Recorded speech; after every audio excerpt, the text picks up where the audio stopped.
Hello everyone, welcome to Monster Prom. I've had this game for a few years, however I've never really recorded it until right now, so I'm going to be playing by myself for this playthrough. However, during a future playthrough I do plan on bringing some friends. Which friends? Who fucking knows?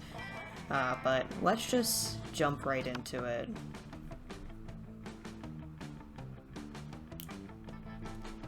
Sure.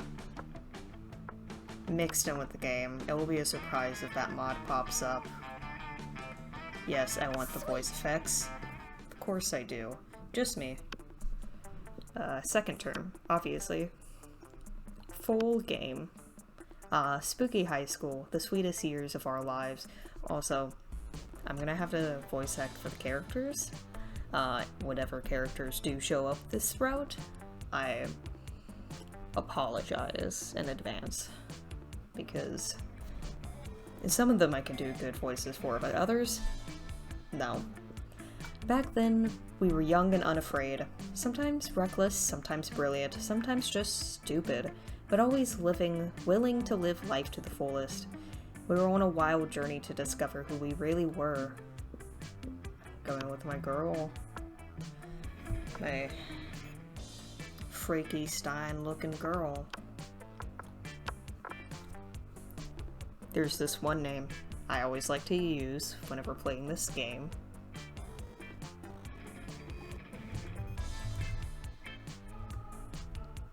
Full caps. Very confident in that. Yay! Yay! And we had yet to experience his ultimate challenge, Monster Prom. I remember it clearly. 6 weeks were left, and as we fantasized about our dream prom dates, we were all scrambling to catch the attention of our 8 most charismatic classmates. Scott Howe, 21. A werewolf athlete who compensated for his rather small brain with a stupidly large heart. Miranda Vanderbilt, 19. A sweet mermaid princess who was as cute as she was genocidal. Polly Geis, 22. A party ghost with an insatiable hunger for all the wrong things. Damien LeVay, 21. A fearless demon with a taste for destruction and a love of fire. Liam de Lioncourt, 4XX. A hipster vampire whose standoffish demeanor hid the fact that he was truly a lovable dork. Zoe, Forever? An eldritch cutie who went from endless deity of the dark realms to ultimate fangirl. Calculaster Howlett Packard version 1.0. A library computer who had become a sentient robot ready to experience life to its fullest. And Vera Oberlin. A mean, self-made Gorgon with a merciless sense of business. It was clear. It had to be one of them, but who? We only had 6 weeks to choose our prom date, and even more daunting, we only had 6 weeks to woo them and conquer their heart. But as I already said, we were young and unafraid, and we were ready to start. Okay. So going into this, I thought to myself that I was either going to go for Damien or Miranda, and then I just remembered Calculaster is also an option, and I love Calculaster. So now I have 3 options, and instead of having to make a decision because I'm an indecisive bitch, I'm just going to let this magazine decide for me. Welcome to Monster Prom's stupidest pop quiz ever. All minds are rotten, but they are rotten in so many different ways. Worry no more, we are using our PhD in bullshit to diagnose which kind of deviant sicko you are. Monster Prom's stupidest pop quiz ever, TM, will throw a bunch of absurd questions at you and turn your answers into your character stats. This way, each of you will start by having stats that better reflect your true selves. Let's start! It's your chance to fix global warming, go ahead. No. Global warming isn't real, I invented it, now science is claiming authorship because science is a lame copycat with no original ideas. Nah, the world is doomed, but I'll start investing in ships and start a profitable business for the soon-to-be-covered by water world. It's time to be a real hero. I'll lead a mission to the sun in order to invite the sun to the party of its life. We'll have so many hilarious misadventures that the sun will eventually become colder. Make your face. I'm going with this one. Which is the coolest mythological... This is the first of many.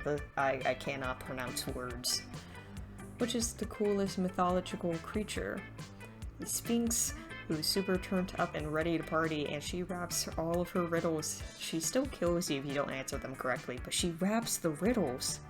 The invisible hand of the free market. This weird creature I drew when I was 6, which is clearly super derivative from other mythical creatures. But it's super cool, and it's my OC and my spirit animal. Okay, we're going with this one. If you were a product, what would be your slogan? Too expensive for you? That's definitely Farah. Be ready for a long trip together. Extra flammable. Objectively better than the other options. I command you to enjoy me. Buy me. I'm good. Fuck. It's either extra flammable or buy me. I'm good. Shit, I know this one's Damien. And I do like Damien, but I don't want to choose it just because it's Damien. I'm kind of leaning more towards Buy Me I'm Good. Oh, it's Scott. I'm not that big of a fan of Scott. He's a lovable dork, but he's just not my type. School just isn't working out. Time to go stripping. What's your stage name? Excuse you? I wouldn't be the stripper. Honey, I'm the damn pimp. Fuckfest. XX Explosions. Max Flesher Model 3000. Oscar Wilde. Nikita Nipples. Kawaii Pussy Uwu. Okay. One hand, I'm kind of feeling the pimp. However, I know for a goddamn fact that's Vera. And Vera scares me. So we're going with the Max Pleasure model. And we are going for Calculuster. Because I'm not too huge on Scott. I'm not gonna lie. Alright. We need more boldness. Let's start off in the bathroom. That day you skip class and just hang out in the bathrooms because you respect no authority. I guess some people just want to watch the world burn. By skipping class and hanging out in the bathrooms. Get +0 shit and gain +2 boldness. Scott corners you to list all of his favorite bones to chew when suddenly he stops and sniffs the air. Oh boy, is that? It's Calculuster, and he's got a little plant. Let's go say hi. Hi, Calculuster. Who's your little friend? Hello, fellow organic life forms. Hello, Scott. Yes, this is my little plant friend, Buckaroo Bonsai. I treasure it because it is my sole window into what it means to be alive. Aha! Cool. Can I be on it? You know, so people know I've been here. Please do not pee on Buckaroo Bonsai. Ah, I gotcha. You already peed on it, 'cause it's yours. If that will stop you from dispensing urine, then yes. That's cool, bro. I can so help you grow, little Bucky, big and strong. I'll get you some plant energy drink. Or perhaps some nice, nutritious water. And a plant-sized barbell. Blessy needs to join the lacrosse team so it can make plant friends. Alert, friend is giving terrible advice, but I do not want to hurt friend's feelings. Input required. Looks like it's up to you to solve this problem. Do you care more about making Scott happy or helping Calculuster take care of his plant? I like where your head's at, Scott, but you know what this plant really needs? Racing stripes. Gotta grow fast. No, Scott, Calculuster is right. Water is like an energy drink for plants. Awesomeness levels critical. Yes, bitch is correct. Unknown sports metaphor applies perfectly in this scenario. Oh wow, I never thought of it that way. But why is it clear? Energy drinks are always orange or yellow or purple. If it will prevent you from destroying my beloved Buckaroo Bonsai, we can make the water any color you want. Ooh, can we make it red? Red is a color, yes. Hooray! You hear that, Bucky? Prepare to get juiced. Before you know it, Scott is doing all of Calculester's watering for him, and you're making a small fortune canning energy drink for plants. You gain +2 money and +1 creativity. Excellent. Oh my fucking god. Look at the length of this bitch. Holy shit. Alright. Yeah, we're going to the DLC table. You sit down with Zoe and Calculester. Zoe seems to have brought some fresh sanity today. And that is, she is screaming. She has a screaming man strapped to the table and is currently siphoning his sanity out through his eye sockets. Friend Zoe, I am afraid I must take issue with your current practice. Wait, eating? Eating in a manner that causes a human to repeatedly scream "kill me" while voiding his bowels and bladder. It does not seem nice. Are you for real? Look, I was born this way, okay? Well, not so much born as ripped from the fabric of reality itself and animated with equal parts raw malice and concept of despair. But still, don't judge me. I do not possess the necessary firmware to judge you, Zoe. I do, however, wish you would find another way to attain sustenance. I can't stand to see these two at odds. Maybe you could convince Zoe to change her ways, or convince Calculester that they don't need changing. Zoe, why don't you eat this vegan brownie I bought instead? It's probably way tastier than that guy's sanity. Oh, come on, Calculester. Sanity isn't even the 5 top worst things, so we could be devouring from this dude. Wait, are you telling me it's possible to eat food? That is, in fact, the primary purpose of food. Wow, this changes everything. Toss me that brownie. Tossing the brownie is unnecessary, but you're sitting right next to Zoe. Oof. Tossing the brownie is unnecessary because you're sitting right next to Zoe, but you don't argue with a woman who has an insane half-corpse tied to a cafeteria table. Oh my god, my voice is more accurate than I thought it'd be. OMG, this is delicious. It doesn't even taste like suffering a little bit. That is because it is a vegan brownie. You know, I never thought I'd enjoy something that didn't involve mutilating a person's body and mind. You've opened my many eyes today. But I'm not sure if I'm ready to go full vegan. Maybe I can go flexitarian, as in sometimes eating vegan food and sometimes devouring people's souls and minds. It sounds okay enough. Query, what should we do with the gibbering human still affixated to the table? Oh man, I don't know. This is so embarrassing. Put him in the trash compactor, I guess. That seems to be official school policy, yes. You really bond with Calculester while hauling the convulsing mass of human flesh into the garbage chute. Teamworks make the dream work. I have never played this game alone. I've always played it with like a group of people. This is the longest fucking weekend scene in my life. Okay. I am going to get my money up, just in case I need to buy something cool. I kind of want a secret ending, but I don't have anything in mind that I'm particularly going for at the moment. That day, you spent some time on the library's PCs, mining some bitcoins. This is supposed to have something to do with solving the algorithms and the rise of cryptocurrency. But you guess that nobody actually has any fucking idea how it works. Anyways, you gain +2 bitcoins, which is equal to $2 million. Which unfortunately is equal to 2 monster dollars, so +2 money. You feel the ratio of cheesiness in the surroundings growing that can only mean... Very, very extraordinary.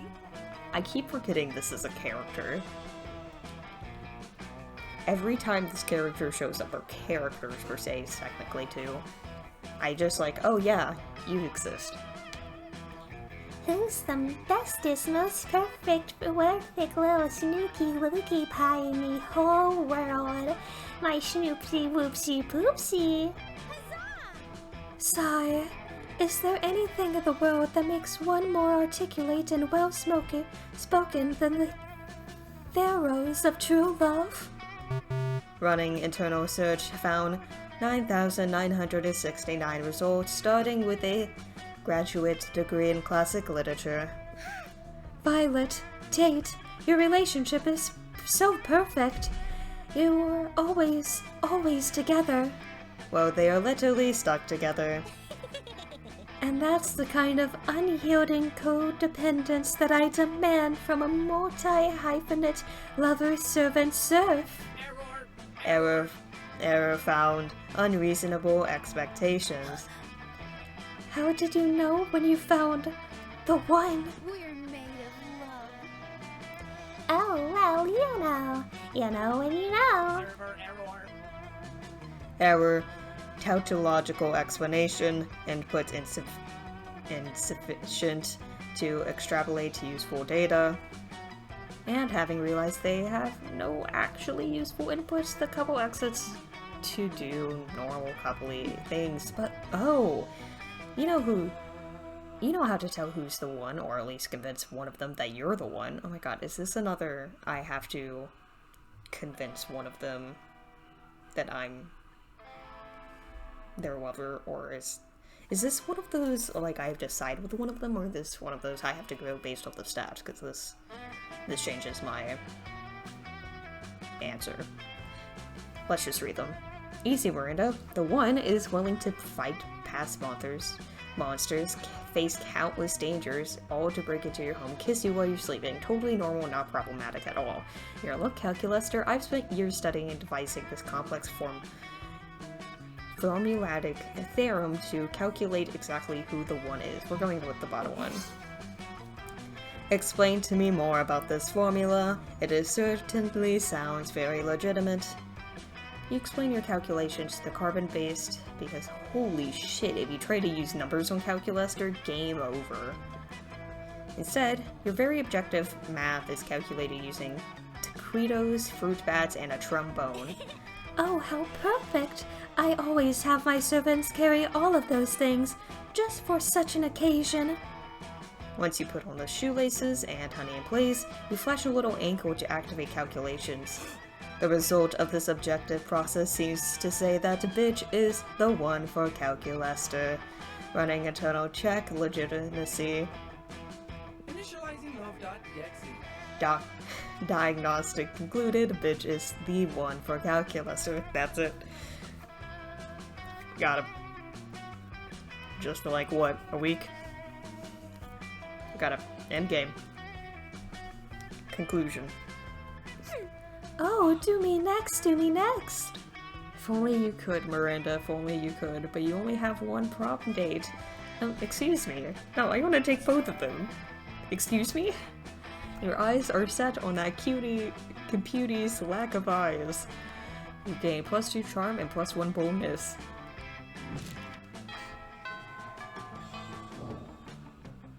Let's go. I'm gonna up my smarts. I have pretty solid stats, like, they're pretty good. That day you listened to your elders and learned valuable lessons. Sometimes after all the monster nonsense and the dating gimmicks, you forget that attending class is supposed to be the primary activity in this high school. Gain +2 smarts. You see Calculaster fawning over one of his succulents. Oh, hello there, friend bitch. I am just enjoying the premise of my current assignment. You see, I have been tasked with caring for this succulent, tiny shrub lob in order to learn about what is life for biological organisms. Oh my god, is there a plant ending? My grade will be determined based upon whether or not I am able to give him the fullest life, something I always want for my little plant friends. Tell me, bitch, as a fellow organic life form, how would you define the ultimate life experience? Well, what makes you feel most alive is trying to guess what qualities your classmates would be most attracted to, but universally. You can only truly appreciate life once you feel the grips of mortality clutching at your throat. Let's give this plant a near-death experience. Okay, that's definitely bold in us. Ultimate life experiences bring you forth a new life. Let's get this plant pregnant.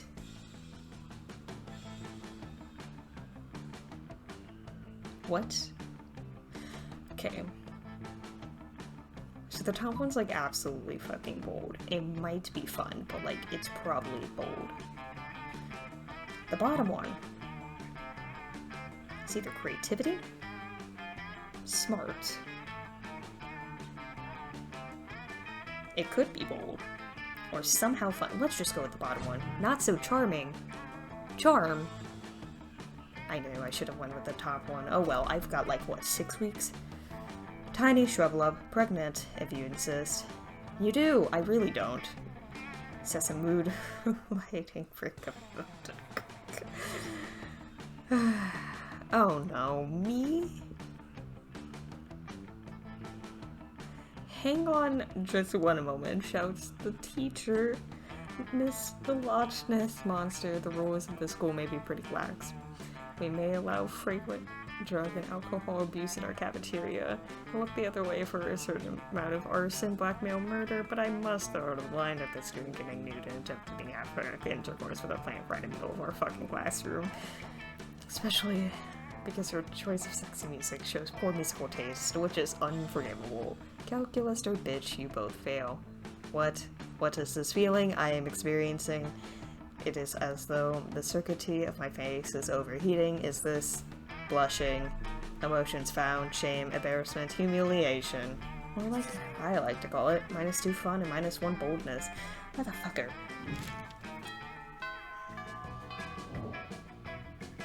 Let's go. Obviously, this table. You arrive at your chosen table and find that Miranda has locked one of her eating serfs in an Iron Maiden. You're unfazed, but Calculator is very phased. Miranda isn't locking your unpaid intern in a spike-filled sarcophagus. Unethical. Unethical?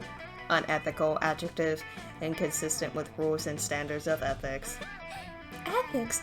Oh, you mean those things poor people have instead of royal titles? But I thought that ethics were a crucial part of being a good organic creature.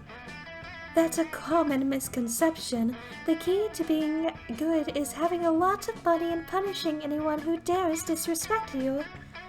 For example, this sassy serf dared to put ketchup on the hot dog she was eating on my behalf. As if though I were the sort of person to put ketchup on a hot dog. 48 hours in the Iron Maiden should teach her. Error! Error! Warning, friends' statements are inconsistent with internal moral compass. Existential crisis imminent. Uh-oh. Quick, set Miranda straight. Or set Calculaster crooked. What's this Calculaster disagreeing with Miranda? Looks like it's disrespectful prison for someone else too. We're not going with that one. We are going with the second one. Aggressive glitter.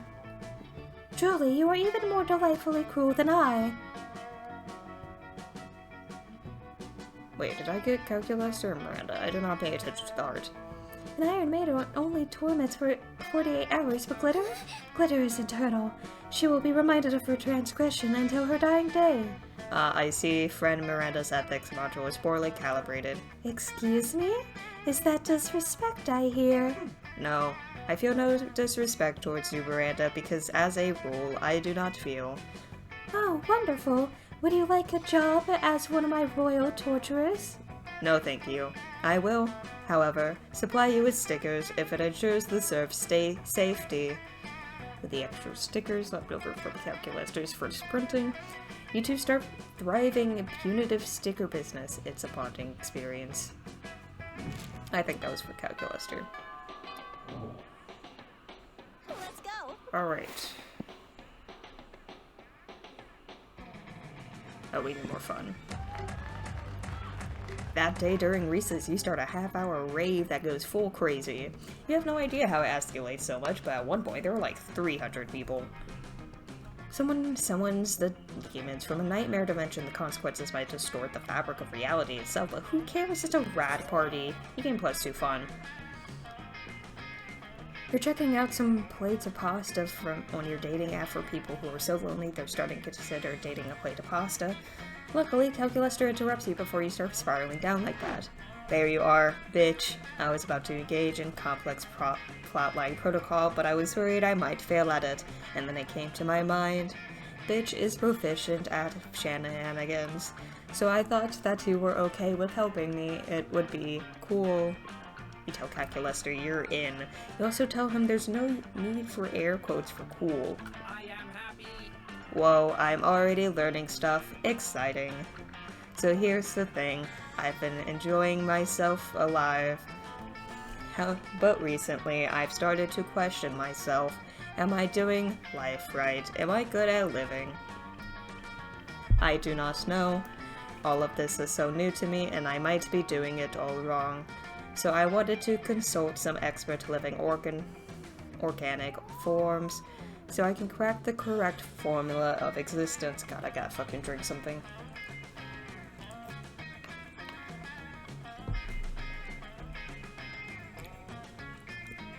Yikes. Oh, don't make that face. I'm not consulting you, my friend. My data shows you tend to answer questions based solely on how likely the answer will lead you to dating your classmates. It is valid to me, but useless for this endeavor, but my data shows you excel at wacky misadventures, so you might prove a worthy partner for this. But no, I thought the best course of action would be consulting the two organic living forms that were key into turning me into a sentient being. If they pushed me into life, they surely have to be plenty wise. Look, there they are now. The fucking course is these two. Oh my god. Damien. Not right now. My voice, it can't fucking handle it. What's up, Cal? Hello, fellow Hey, friend life Scott forms. and friend Damien. I am trying to solve the dilemma of finding the meaning of existence, and since you brought me into existence, I thought you might know. Fuck yeah, we know. Do we? Yeah, Scott. So being alive is like being this orange. Damien pulls a slightly squished orange out of his pocket. Oh yeah, you need to be like the best orange ever? As long as you're not a lame banana. So you need to win the game of life, but while being an orange. And remember not to be a banana cow. Also, I think it's very important to be super high on vitamin C if you want to rock at being an orange. That way you can be the best orange ever. Yes, yes. You can also bring destruction to all the other puny fruits. I am honestly having a hard time following your line of thoughts, my friends. That's because you don't have to follow us. You need to follow the orange. Or you are supposed to be the orange? Fuck. This is clearly going nowhere, and these two are not the best at metaphors. It's apparently up to you to lead them into building a valid life lesson, but how? Eat the orange. That is definitely boldness. And boldness is one of my low stats. We're talking a lot about this orange is supposed to do or be, but have we asked the orange how it feels? That might be fun. No, not fun. Sorry. That might be charm. Or smarts. This might be fun. Or boldness. I really want to eat the orange, but this one's probably the smarter choice. Yes! Yes! Oh, that sounds like a very valid and thoughtful question. How do you think the orange feels about being the best orange? Let's ask it. Orange? Scott starts screaming at the orange and gets no response, obviously. Damien stops the nonsense by grabbing the orange again. I think the orange sometimes feels its pressure to be the raddest orange ever. Maybe there's more than one way to be the best orange? Oh, how so? The orange can be sour, but also sweet. So maybe the orange sometimes feels pressure because it's an orange. Or the raddest oranges ever. So the orange sometimes wants to be as rad as orange dads. But sometimes it wants to explore its own truth to define what it means to be its own best orange. That's very insightful, friend Damien. So life can be about how about defining how to become the best orange possible, but it can mean being different things for different oranges. Yes, I think so. Whoa, this much thinking is making me hungry. Can I eat this orange, Damien? No, I want to keep it for a while. Damien leaves looking at the orange in a very introspective way. Christ. Initializing love.exe. Wow, friend bitch, we've gathered very useful data. I have high hopes for this wacky misadventure. Should we engage in high-fiving? Yes. Fuck yeah. You high-five calculuster. Scott also high-fives both of you, even if he has clearly no idea what's happening. You gain +2 smarts and +1 fun. I'm very smart, but that's probably good for the robotic computer. But as we enter week 3, I'm going to take a close on this episode. Next time. Will we further our developments with Calculaster? Will we develop a secret ending? Or will we fail horribly and have to go to prom with a rotting corpse? Who knows? Well, I will, in about like 45 to 30 minutes, but you'll have to wait a few days. Good night, everyone.